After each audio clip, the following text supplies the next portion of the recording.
ഈ കാണുന്ന ഒരു വാൾ ഡെക്കോർ എങ്ങനെയാണ് ചെയ്യുന്നതെന്നാണ് ഇന്നത്തെ വീഡിയോയിൽ നമ്മൾ കാണാൻ പോകുന്നത്. അതിനായിട്ട് തന്നെ നീളത്തിലുള്ള ഈ സ്റ്റിക്കാണ് കേട്ടോ എടുത്തേക്കുന്നത്. നമ്മുടെ ഈ സ്റ്റേഷനറി ഷോപ്പിലൊക്കെ പോയി കഴിഞ്ഞാൽ സ്റ്റിക്ക് മേടിക്കാൻ കിട്ടും, ഇല്ലെങ്കിൽ നമുക്ക് ഈർക്കിലായാലും മതിയേ. എൻ്റെ കയ്യിൽ സ്റ്റിക്ക് ഉണ്ടായതുകൊണ്ടാണ് ഞാൻ അത് വെച്ച് ചെയ്തത് കേട്ടോ. ഞാൻ പിന്നെ നേരത്തെ തന്നെ ഒരു പടം എടുത്തിട്ട് ഒരു പേപ്പറിനകത്ത് വരച്ച് വെച്ചിട്ടുണ്ടായിരുന്നു കേട്ടോ, അളവും കാര്യങ്ങളൊക്കെ. അപ്പോൾ നിങ്ങളിപ്പോൾ ഇൻട്രസ്റ്റിലോ എവിടെയെങ്കിലുമൊക്കെ ഗൂഗിളിലൊക്കെ സെർച്ച് ചെയ്താൽ ഇതുപോലുള്ള പടങ്ങൾ കിട്ടും. അപ്പോൾ അത് നിങ്ങൾ വരച്ചെടുത്ത് വെച്ചാൽ മതിയേ. എന്നിട്ട് ഈ നമ്മൾ ഒട്ടിച്ചു കൊടുക്കുകയാണ് വേണ്ടത്. അത് ഞാൻ ഗ്ലൂ ഗൺ ഉപയോഗിച്ചിട്ടാണ് ഒട്ടിച്ചു കൊടുക്കുന്നത്. അപ്പം ഞാൻ ഓൾറെഡി തന്നെ നേരത്തെ ഞാൻ വരച്ച് വെച്ചതിൻ്റെ അളവനുസരിച്ച് സ്റ്റിക്കൊക്കെ ഓരോന്ന് കട്ട് ചെയ്ത് വെച്ചിട്ടുണ്ടായിരുന്നേ. അല്ലെങ്കിൽ കട്ട് ചെയ്യുമ്പോഴേക്കും വീഡിയോയിൽ കാണിക്കുമ്പോൾ അത് ലോങ് ആയി പോകുന്നത് കാരണം കേട്ടോ അങ്ങനെ ചെയ്തിട്ടുള്ള. അപ്പോൾ ഓരോ അളവനുസരിച്ച് ആ വരച്ചിരിക്കുന്ന പടത്തിൻ്റെ മുകളിൽ വെച്ചിട്ട് ഗ്ലൂ ഗൺ കൊണ്ട് ഞാനിങ്ങനെ ഓരോന്നും ഒട്ടിച്ചൊട്ടിച്ച് കൊടുക്കുവാണേ. അങ്ങനെ ഫുൾ കംപ്ലീറ്റ്ലി നമ്മൾ ഒട്ടിച്ച് വരുമ്പോൾ ഈ ഒരു ഫ്രെയിമായി വരും.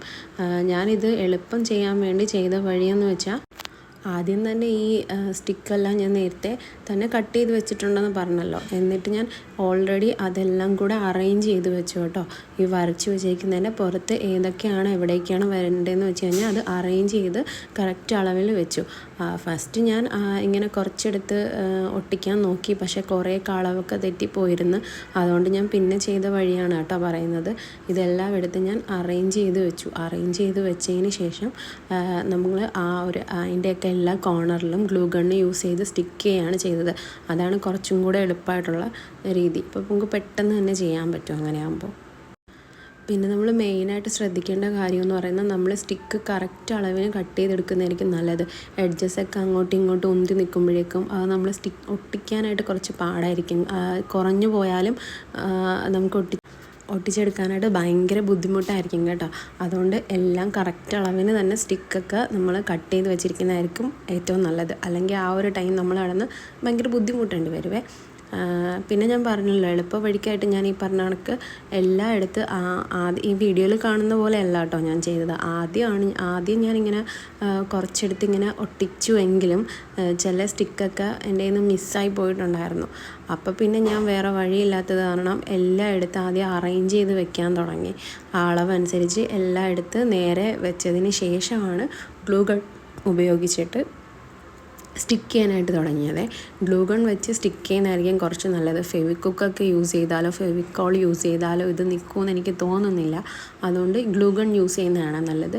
പിന്നെ നമുക്ക് ഈർക്കൽ യൂസ് ചെയ്തും ചെയ്യാം. ഈവൻ ഈർക്കൽ അല്ലെന്നുണ്ടെങ്കിൽ നമുക്ക് പേപ്പർ റോള് കണക്ക് ചുരുട്ടിയെടുത്ത് കമ്പ് പോലെ ഉണ്ടാക്കിയിട്ട് അതിലും ചെയ്യാം കേട്ടോ. അതും നല്ല രസമായിരിക്കുമേ ചെയ്യുമ്പോഴേക്കും. അത് ഞാൻ വേറൊരു വീഡിയോയിൽ അങ്ങനെ ഞാൻ ചെയ്യുന്നത് കാണിക്കാം. വേറൊരു ഷേപ്പ്, ഇതിപ്പോൾ നമ്മൾ ഹാർട്ട് ഷേപ്പാണല്ലോ ചെയ്യുന്നത്, വേറൊരു ഷേപ്പിൽ ഞാനത് ചെയ്യുന്നത് കാണിക്കാം.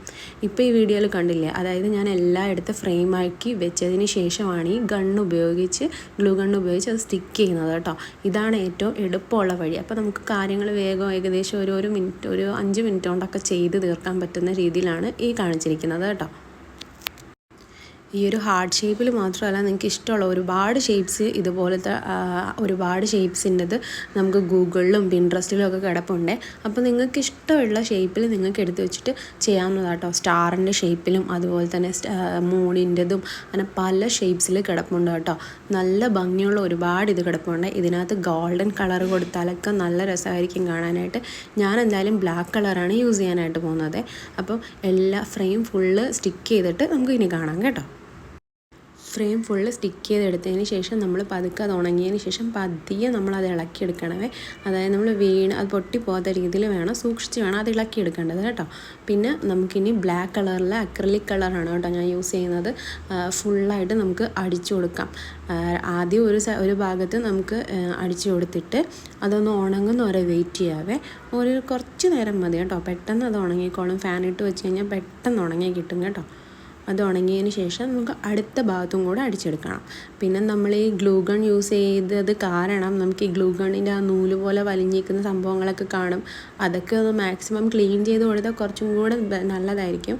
ഇല്ലെങ്കിലും പ്രശ്നമൊന്നുമില്ല, പക്ഷേ ഭയങ്കര ഫിനിഷിങ് കിട്ടാൻ വേണ്ടിയാണ് അതൊക്കെ ഒന്ന് അതൊക്കെ ഒന്ന് ക്ലീൻ ചെയ്തെടുക്കാൻ പറയുന്നത് കേട്ടോ. അപ്പോൾ നമ്മളിത് ബ്ലാക്ക് കളറിൽ പെയിൻറ്റ് 2 സൈഡും അടിച്ചെടുത്തിട്ടുണ്ട്. ശരിക്കും പറഞ്ഞാൽ ഇതിൻ്റെ ലുക്ക് തന്നെ നമുക്ക് ഫൈനൽ ലുക്ക് കാണുമ്പോൾ തന്നെ നിങ്ങൾക്കറിയാം ഈ ഒരു ഈർക്കിൽ ഇത്രയും അടിപൊളിയായിട്ട് കിട്ടുമെന്ന് നമ്മൾ ഒരിക്കലും വിചാരിച്ചില്ല. അതിനകത്ത് നമ്മളിതാ കുറച്ച് ലൈറ്റിംഗ് ഒക്കെ ചെയ്ത് കൊടുത്തിട്ടുണ്ട് കേട്ടോ.